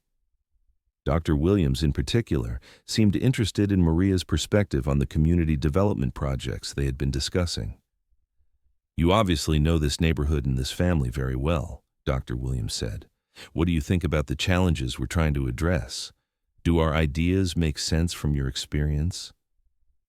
The question surprised Maria, not because she didn't have opinions about economic development and social justice, but because her perspective had rarely been solicited by people planning such initiatives. I think the most important thing, she said thoughtfully, is to listen to people who are actually living with the problems you're trying to solve. Good intentions aren't enough if the solutions don't match the real needs of the community. Dr. Williams nodded enthusiastically. Exactly right. Would you be interested in joining our advisory committee? We need voices from people who understand both sides of the economic divide. Maria looked toward Michael, who was clearly listening to this conversation. I would be honored, she said, assuming my work schedule allows for that kind of participation. Consider it part of your professional development, Michael said immediately. Community involvement should be supported, not discouraged. This exchange represented yet another evolution in how Maria's role was understood within the Thompson household. She was no longer simply a domestic employee, but a valued community member whose insights and connections were recognized as assets rather than distractions from her cleaning duties. That evening, after the guests had departed and the house was restored to its usual quiet elegance, Maria found herself in conversation with both Michael and Lucy, as they reflected on the day's discussions and what they meant for their family's future. "I keep thinking about what Dr. Williams said about true prosperity," Lucy mused. "It makes me realize how isolated we used to be, even with all our wealth. We had money, but no real connections to the community around us." "Isolation was comfortable," Michael admitted. "It protected me from having to think about how my wealth was earned or what responsibilities came with it." But comfort isn't the same as satisfaction, and isolation isn't the same as security. "What do you mean?" Maria asked, genuinely curious about his perspective. Michael was quiet for several moments, collecting his thoughts. "When I lost most of my money, I thought I was losing everything that mattered. But what I actually lost was everything that was keeping me from discovering what mattered. The financial crisis forced me to become connected to other people in ways I had been avoiding my entire adult life." "And now?" Maria prompted. "Now I understand that real security comes from relationships, not from account balances," he said. "Money can disappear overnight, as I learned very painfully. But the connections we've built over this past year, the trust we've established, the community we've become part of, that's something that can't be stolen or lost through market volatility." As they concluded their conversation and prepared to end the day, Maria reflected on the extraordinary journey they had all taken together. A year earlier, she had walked away from this house with her dignity intact, but her future uncertain, carrying nothing but her character and her faith that treating others with respect would eventually be rewarded, even if that reward came in unexpected forms. Tonight, she was returning to her newly renovated apartment. Michael had insisted on helping her move to a safer building with better schools nearby for Miguel, with increased wages, community responsibilities, and most importantly, relationships that transcended the traditional boundaries between employers and employees. The final lesson was becoming clear to all of them. Wealth without wisdom was ultimately poverty, while wisdom without wealth was ultimately richness. They had all learned to measure success differently, to value connection over accumulation, and to understand that the most important work anyone could do was creating conditions where everyone could contribute their talents with dignity and respect. But the education was far from complete. Real change required constant attention, conscious choice, and willingness to continue growing even when growth was uncomfortable. The foundation had been established for something unprecedented in the Thompson family's history, a household based on mutual respect rather than economic hierarchy. But building on that foundation would require ongoing commitment from everyone involved. As Maria turned off the kitchen lights and prepared to head home to her family, she whispered her mother's old prayer, now modified by experience. "Thank you for strength to do good work, wisdom to know my worth, and grace to build bridges where others see only walls." Tomorrow would bring new challenges, new opportunities, and new tests of whether the changes they had all experienced were sustainable or simply temporary responses to crisis. But tonight, Maria felt something she hadn't experienced in many years, genuine hope that the future would be better than the past, and that the work of building a more just and compassionate world was work that everyone could share, regardless of their economic circumstances. The transformation was incomplete but undeniable, fragile but real, and it pointed toward possibilities that none of them had previously imagined.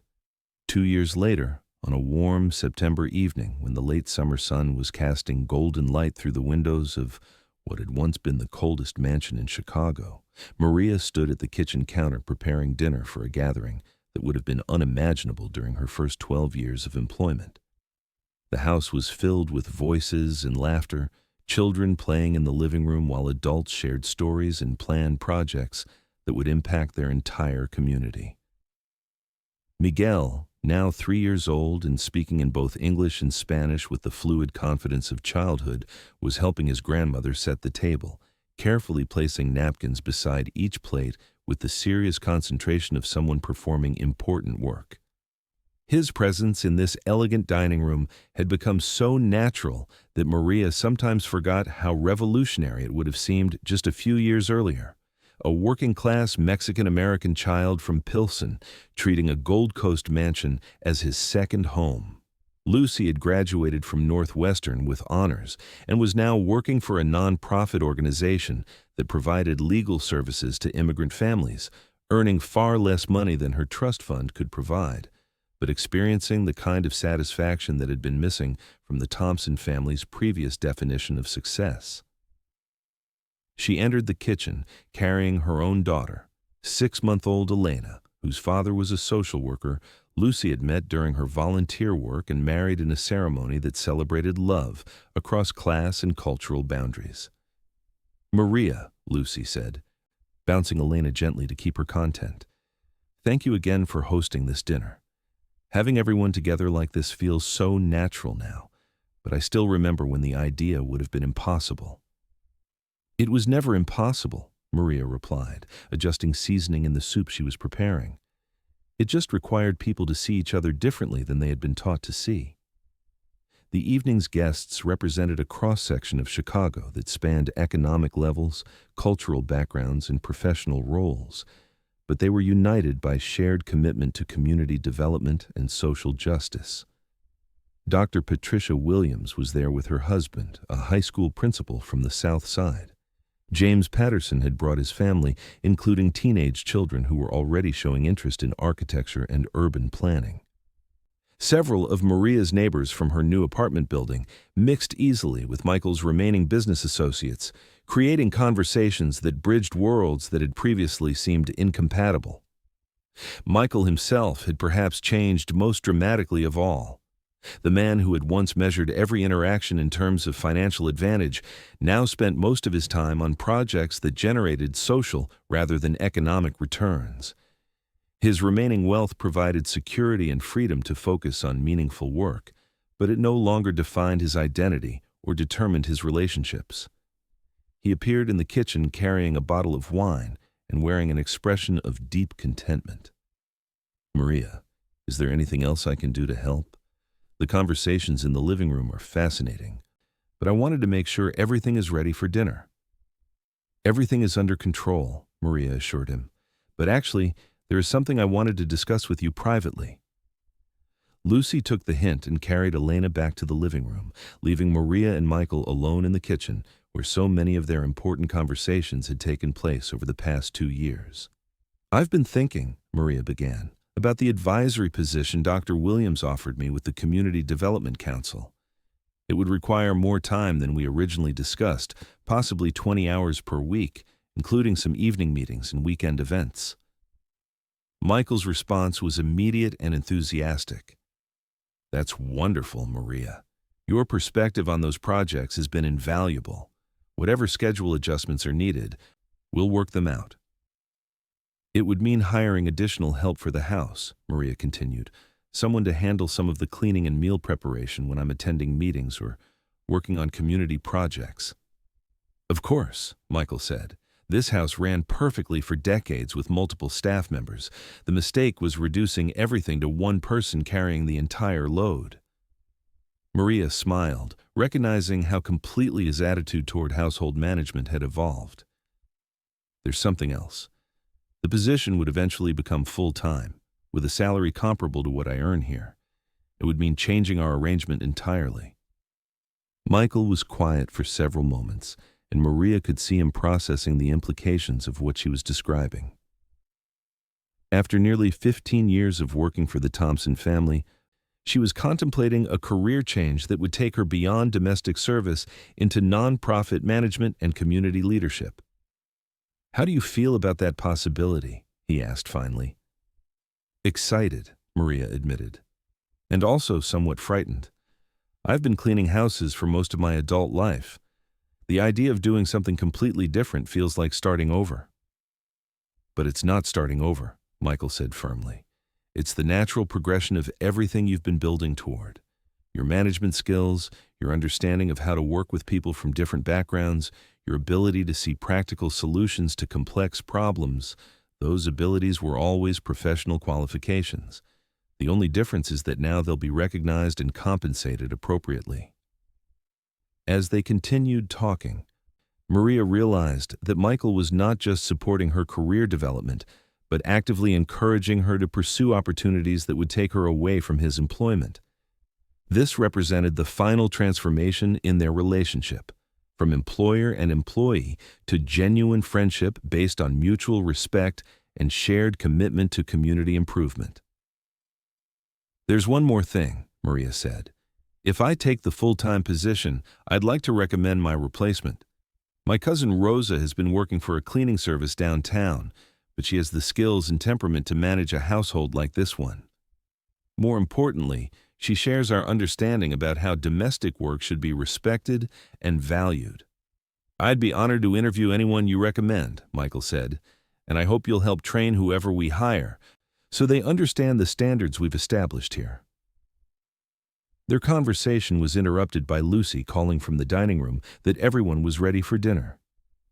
As they joined the gathering, Maria reflected on how her role in the Thompson household had evolved from invisible domestic labor to recognized professional service to community leadership preparation. The progression felt both surprising and inevitable, as if all the skills she had developed through years of managing complex households had simply been waiting for the right opportunity to be applied to larger purposes.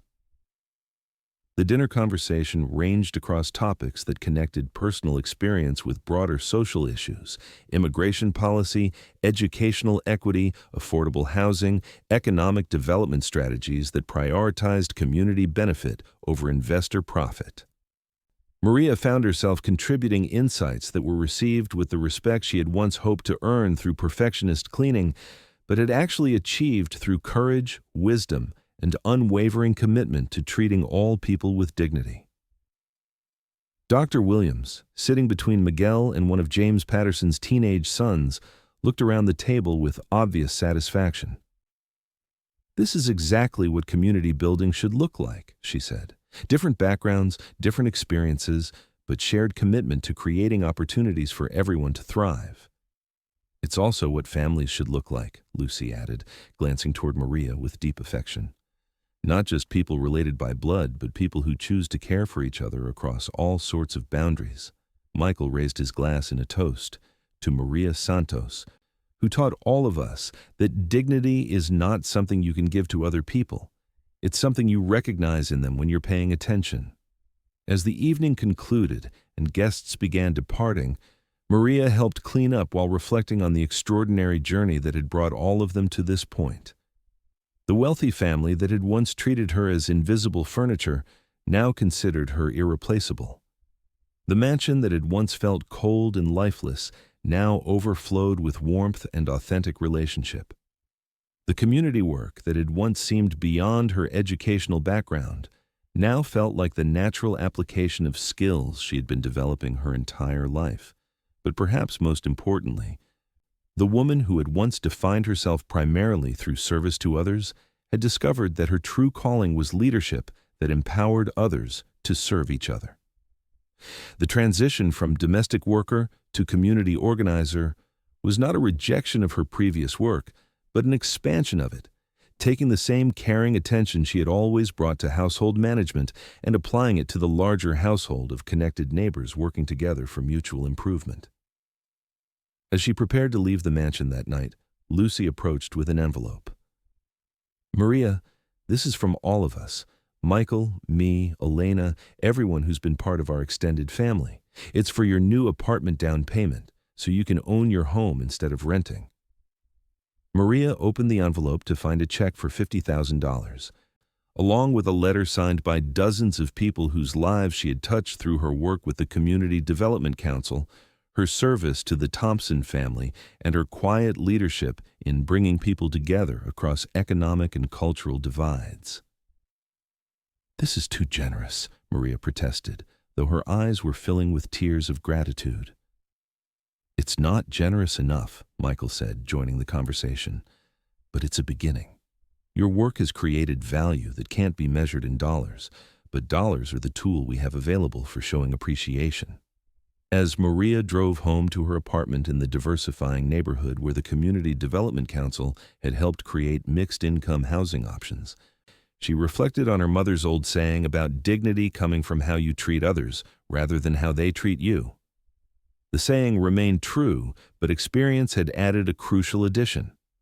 When you treat others with consistent dignity, you eventually attract people who are capable of returning that respect and building upon it to create something larger than any individual could achieve alone.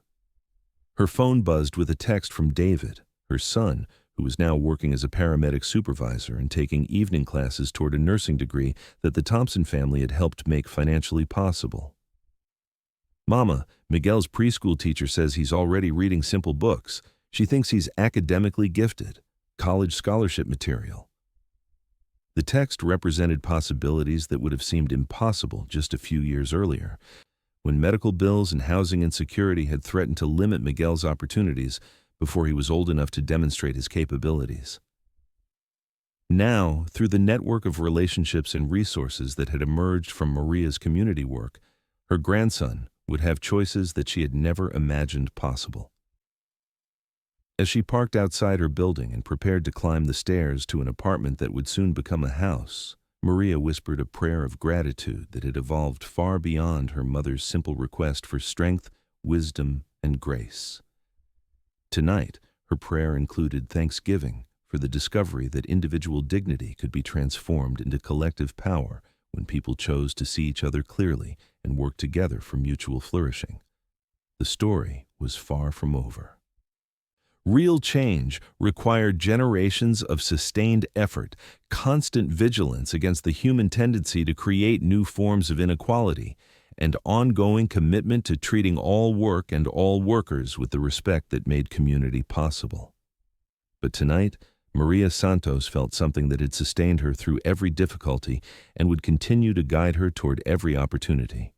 The quiet confidence that came from knowing her life had mattered. Her work had created value beyond measurement, and her example would continue inspiring others long after her specific contributions were forgotten. The transformation was complete not because it had reached a final destination, but because it had become a way of being that would continue evolving as long as people chose connection over isolation, compassion over indifference, and shared humanity over artificial divisions based on wealth, background, or circumstance. And you? Have you ever worked for someone who learned from you without saying it out loud? Have you experienced the kind of transformation that can happen when people choose to see each other's full humanity rather than just their economic function? Tell me your story in the comments below, because every voice adds to our understanding of how dignity, respect, and genuine care can reshape the world one relationship at a time.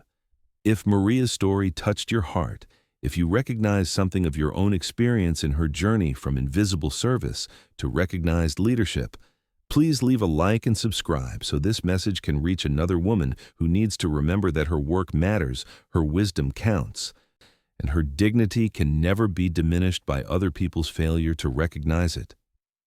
For more stories that honor the strength, grace, and quiet heroism of working women everywhere, click the podcast link on the left.